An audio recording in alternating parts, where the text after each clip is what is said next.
Right, it's a beautiful Friday. Hello and welcome to Breaking Today. My name is Nick Mudimba. Our Sun language interpreter is Tracy Dorcas. Let's now look at the headlines we have for you tonight.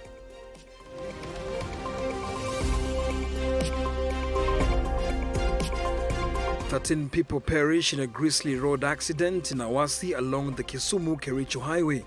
Mysterious disease in Starehe Girls Center is a case of mass hysteria, the health ministry has said. Residents of Bangala Division in Tana River County calling for an end to the hostilities between Kitui and Tana River herders. In sports, the Doha goal chase, Timothy Cheruiyot in action tonight.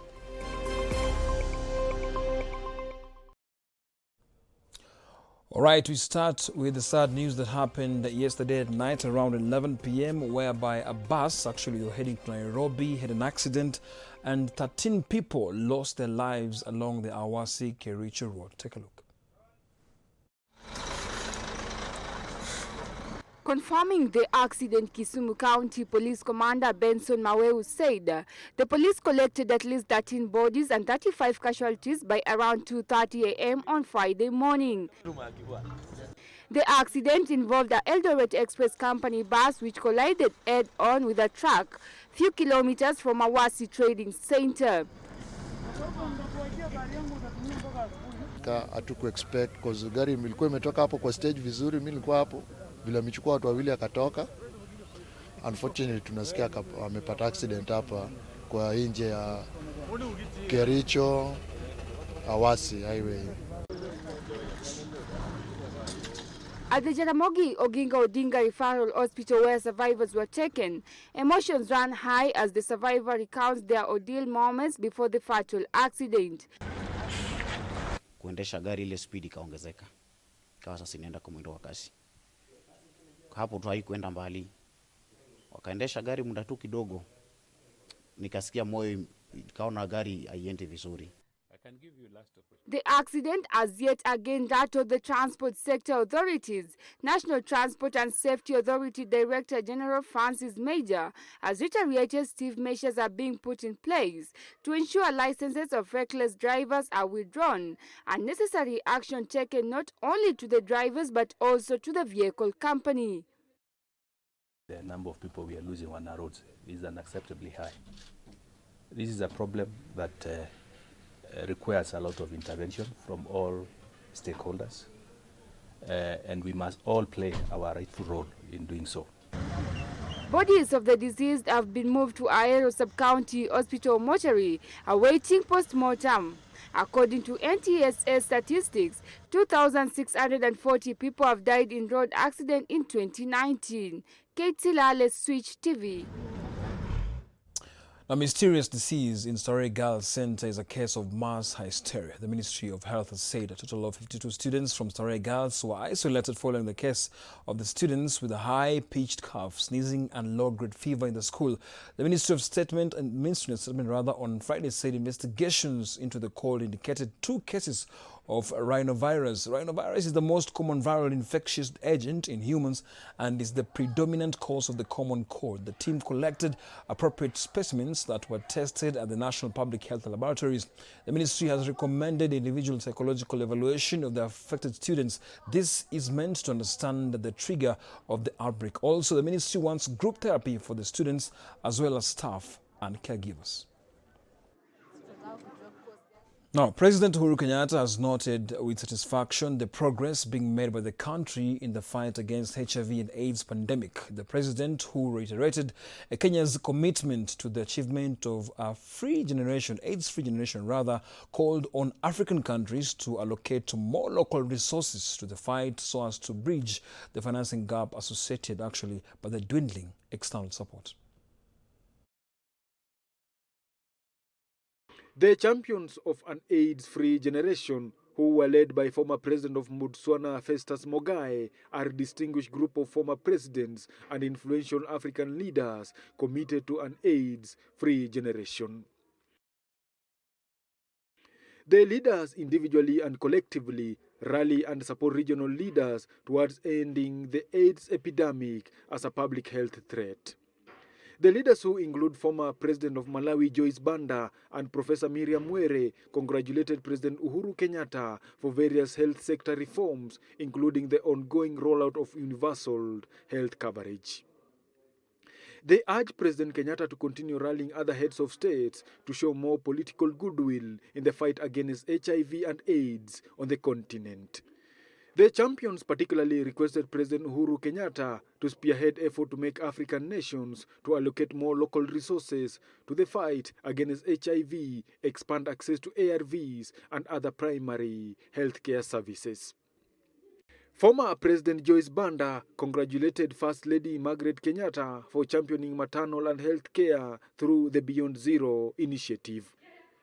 President Kenyatta also said Kenya's UHC plan is aimed at consolidating resources from local and international sources to ensure expanded access to primary health care, including HIV/AIDS services.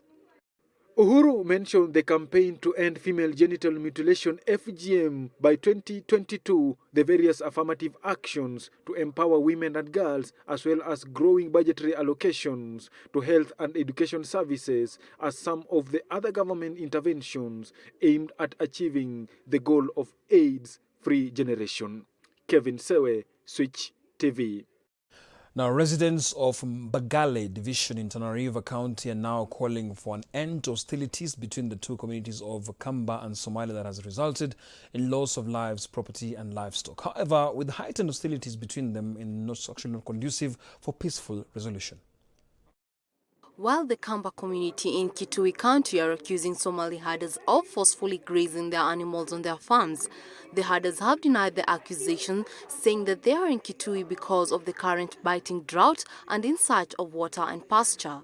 Residents in the area led by elders took issue with the manner in which the government is trying to resolve the hostilities between the two communities, saying the communities still need each other as they will still transact businesses together. Chunguza hiyo risasi mahali wametoa na hiyo bunduki vile wanatumia avunze wanakaa inadamu. Naomba upande ya serikali sisi pia tubewe KPR. On his part, Chairman Eden Ibrahim said the government should treat the communities equally and not be seen in favor of one as this is the case now. Tunataka wazee wa upande hili na upande hii wakutane, serikali wakutanishe, ijukue hiyo jukumu kuliko kuletewa tu makaratasi unaambia leo songa hapa, kesho songa hapa. Sasa mpaka imekuwa mobile. However, political leaders in the region urge Somali herders to stop grazing their herds forcefully in farms belonging to the Kamba community, stating that it is the cause root of the conflict. Yasmin Hamdan Harub, Switch TV. Now, Garissa residents expressed their frustrations in acquiring birth certificates, claiming how it has become extremely difficult for them to get the crucial document, or rather how this civil rights comes at a price for those who actually manage to get it. Njoki Merita with the report.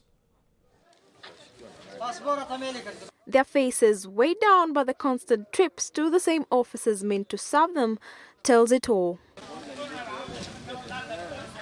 For many, the right to access this crucial document seem hopeless, claiming the process is extremely difficult, and for some, even having to pay bribes in order to be successful. Hiyo ofisi wananchi wako na shida. Wafanyakazi wenyewe wanafanya kazi, wanachukua pesa kwa each birth certificate form. Kwa watu 10 wanachukua shilingi 5,000. Hawafanyii wananchi kazi, wanajifanyia hao wenyewe kwa wenyewe. The citizens are now calling on government investigative agencies to rein on the alleged civil registration officers working in cohorts with brokers, something that has allegedly turned the office into a corruption den. Kama sisi watu wa Garissa ni wana Kenya, tunatakiwa vile tunalipa ushuru, tunatakiwa tupate huduma kabisa vile inatakiwa. For many who refuse to go through the incentives, it becomes a whole journey of long, dire rounds to attain a birth certificate. And for those who try to speak, according to citizens, are threatened.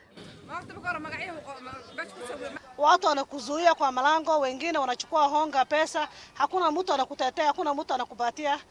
Ukiwa unajitetea, unaambiwa wewe ni mtu mbaya, unakuja kutulumiwa watu wengine. Sisi tuko na shida, sasa tunataka kusaidiwa. Even as the county civil registrar Patrick Ingutia denied the allegations, he insisted that the slow processes are due to the ongoing digitization process. He also cautioned parents on conmen, promising the residents to get them the documents as soon as the digitization process is over, a process that is expected to take 1 month. We have had a few challenges in the digitization process. On the first day and on the second day and over the weekends, we had a few challenges which we are trying to sort out. The Garissa County Office serves 4 sub-counties which include Garissa, Dadaab, Lagdera and Fafi. Jackie Merita, Switch TV. Well, now, responding to the need for health services in remote areas of the country, a Kenyan association created seafaring mobile clinics in 2015 to provide basic health services to underdeserved populations. Often, the safari doctors are the only health resources for residents of the Lamu archipelago in southeast of Kenya, who face a critical lack of infrastructure, poverty and violence from Islamist militants Al-Shabaab. Every month, the safari doctor's boat sets off from Lamu Island, carrying all the medical equipment needed for a mobile clinic. After more than 2 hours at sea, the team arrives in Kiangwe, a remote village near the Somali border. The people here are in need of help. The health service inaccessible for them. The medical team are volunteers and offer services from vaccinations to maternal health and first aid. Rufia cut his finger with a machete while working in a cornfield. The mobile clinic is his only treatment option. It's too far, and before you get access to a hospital, it's a problem. There's no money. You need money in order to go see a doctor. A trip to the nearest hospital would cost him $200, a small fortune here. In addition to a lack of transport and health infrastructure, residents of the region must deal with violence from terrorist group Al-Shabaab. Bilay has a lump in her neck, presumably a bullet, and a wound on her foot. She says she was attacked by the Islamist group while she was traveling in the area. I'm the only one still alive. All the others died on the spot. The incident took place several years ago, and her wounds have healed over time. But living in a poor, remote area, Bilay was never able to get proper treatment for her injuries. A native Kenyan founded Safari Doctors in 2015 to help isolated populations access basic health services, but the main concern of the NGO remains insecurity in the region. You have poor infrastructure, and as a result, you have the existence of the militants, if you want to call it, and the presence of the military. So traveling around becomes tricky. There's some villages that we have to make a last-minute call if we can go to or not. The mobile clinic travels to 12 remote villages near the Somali border every month, an area plagued with violence. Despite the Kenyan army conducting operations for the past 4 years, they have failed to flush out Al-Shabaab militants. Well, now, even as Taita Taveta County claims to have addressed the water problem in the region, the situation seems to be different in some villages like Manoa, Kamtonga, Alia and Kituma's residents have been forced to use dirty water from water pans from both animal and human. Residents from these regions have been competing for the availability of water with the livestock and wildlife due to the water crisis which has them affected. Now, Kristen Muruki with that story. Majority of the residents from Taita Taveta County depend on the water pan for drinking water and domestic use. According to Christine Mwalumbo, they are forced to sterilize the water with some leaves or ashes before consumption. Mwalumbo helps her colleagues by carrying water for them from the water pan due to the distance and time wasted searching for water. She carries at least 5 cartons of 20 liters with her motorbike. Natumia maji pamoja na wanyama wa porini, mbwa. Kila chochote kinaitwa mnyama kinatumia haya maji pamoja na wanadamu. Hata kuoga watu wanaoga hapa wengine. Kwa hivyo haya maji hayastahili kwa mwanadamu.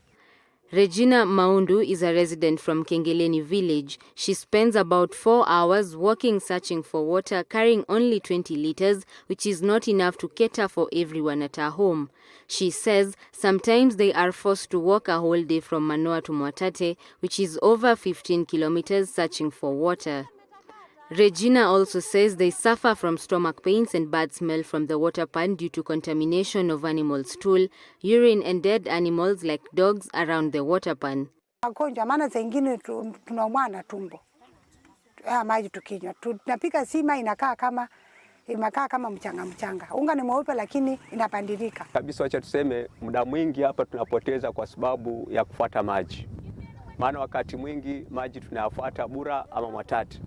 However, the executive member for water, Gaspar Kabaka, said the drilling rig has stopped its operations of drilling boreholes due to current stalemate between executive and assembly, which has led to lack of funds to fuel and purchase tools for borehole installation. Budget ikiwa uploaded the moment we finish the tussle between the MCAs and the executive, na budget ikiwa uploaded, hiyo rig mtaona iko nje. He further said that Taita Taveta residents will have to wait until the standoff is solved for the rig to operate. Christine Muriuki, Switch TV. Well, that's not funny. It's actually not, I don't know what to say, but still, they voted for their leaders, and it really beats me where I'm seated right now to see people taking dirty water. You can imagine there's a lady washing her shoe over there, and someone else was just drinking the water behind her, so it beats the odds. Anyway, we'll be following up on that story and, of course, give you all the details on how things are going in Taita Taveta. We're not taking a short break. When we come back, we'll tell about the militants in Rwanda who tried to overthrow Kagame's government. They've all been charged. All are coming to you after a short break. Stay tuned to Breaking Today.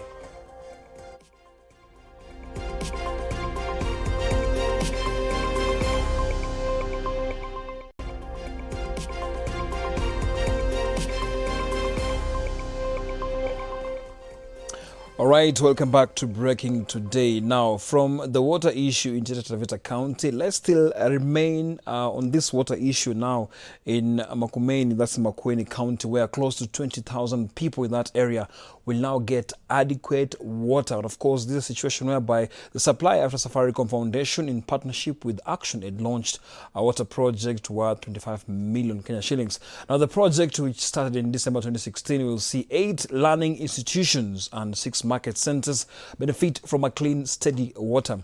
Now, the project is aimed at improving food security and preventing waterborne diseases, which were a challenge to residents in the areas, especially to children under 5 years. The project has been equipped with pipeline and borehole extensions, distributing the water to homesteads and learning institutions, while water kiosks set up in 6 market centers for the public to access water at an affordable price. Saa hii ni nzuri tunaweza kuikunwa, lakini tungetaka tu tukae kama wale wengine. Ingetiwa tu tungepata tu namna tungewekewa tu kwa machuba kitoko tu tunauza, tunapata faida kitoko, kwa maana huko ni jikavu, hatuna njia nyingi za kupata mapato.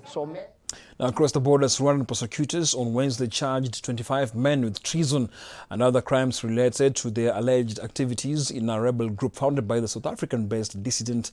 The men appeared in a military court in the capital Kigali for the first time since they were repatriated in June from neighboring Democratic Republic of Congo, where they were captured. The suspects included Habibu Mudadhiru, a former Rwandan soldier who prosecutors say was in charge of operations and training in Congo for the Rwanda National Congress, RNC, a rebel group founded by Kayumba Nyamaswa.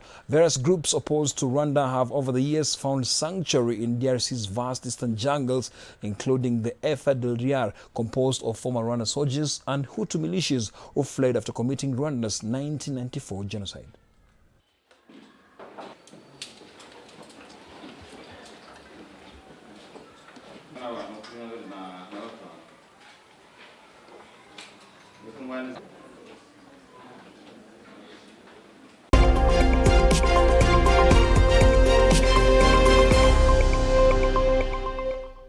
All right, let's now look at how the financial markets fared on today.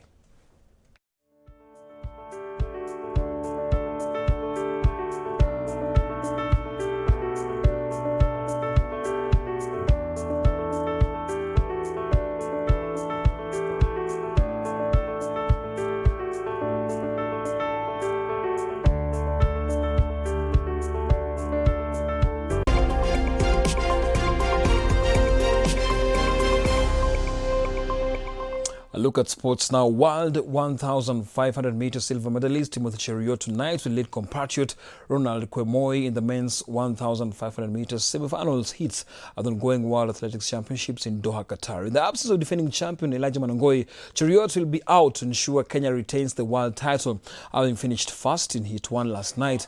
Elsewhere, world steeplechase champion Constitutional Kipruto is keen to lead his teammates Benjamin Kigen, Leonard Bett and Commonwealth Games silver medalist Abraham Kibiwot in a clean sweep in the men's 3,000 meter steeplechase final at 9:45 East African time. Meanwhile, another Kenyan in action tonight is Emmanuel Korir, who will be competing in the men's 400 meters final at around 11:50 p.m.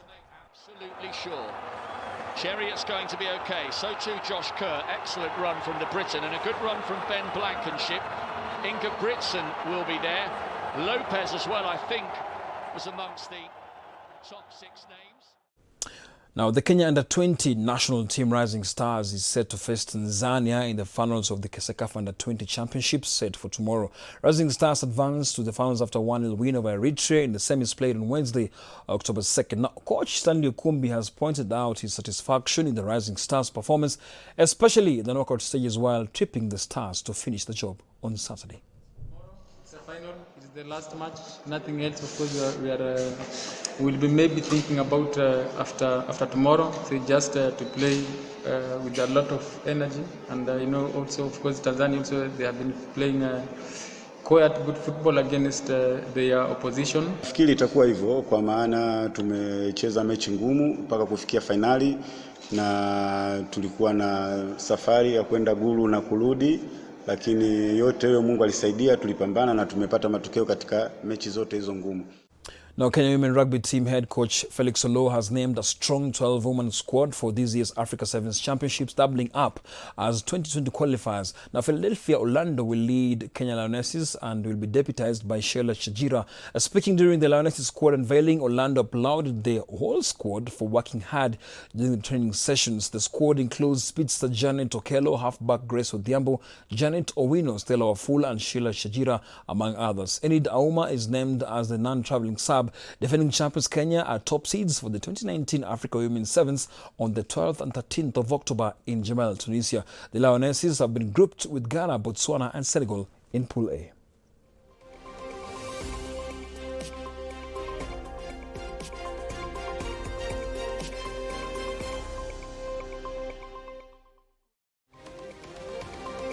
You play as well as you prepare. It doesn't matter how well you play at the end of the day, but if you prepare well, you have a better chance.